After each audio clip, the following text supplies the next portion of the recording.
కాబట్టి లెఫ్ట్ అంటే లెఫ్ట్ అయిపోయింది అనుకుంటున్నారు వీడికి ఏం అర్థం అవుతుందంటే లెఫ్ట్ అంటే లెఫ్ట్ అనుకుంటారు, రైట్ అంటే ఇదే రైట్ అనుకుంటారు కదా. ఇవాళ అర్బన్ నక్సలైట్ తిట్టయింది మిత్రులారా. Just wait for 5 years or 10 years. రేపు ఒక తిట్టు వస్తుంది, దాని పేరు తెలుసా? రూరల్ గాడ్సేస్.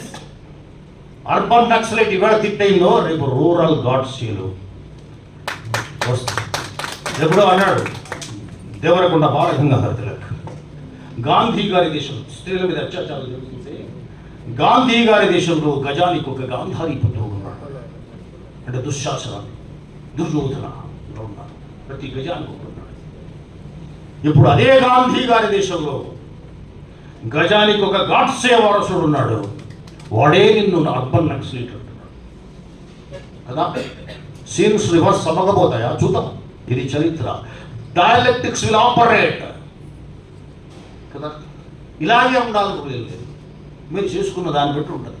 చేసుకున్న వాడికి చేసుకున్నంత మహదేవా అని తమరు వారు ఏం చేస్తున్నారు కాబట్టి తమ హిందుత్వం హిందువులకే చికాకుగా ఉండే పరిస్థితి చేసుకున్నారు కదా.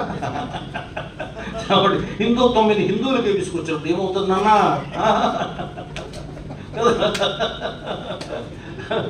ఆగుతారా మీరు? మీకు ఏం కాదు. చివరికి ఆర్య సమాజం కూడా మీకు విప్లవ సంస్థలా ఉంది, బ్రహ్మ సమాజం ఉగ్రవాద సంస్థలా ఉంది. మీకు సంస్కరణ చేసిన వాడు ఆదిశంకరుని కూడా ఏమంటారు తెలియదు. నన్ను తప్పుకోమన్నది నన్నాలోని చండాలు ఉన్నా అన్న ఏం ఆయన ఏమంటారో తెలియదు.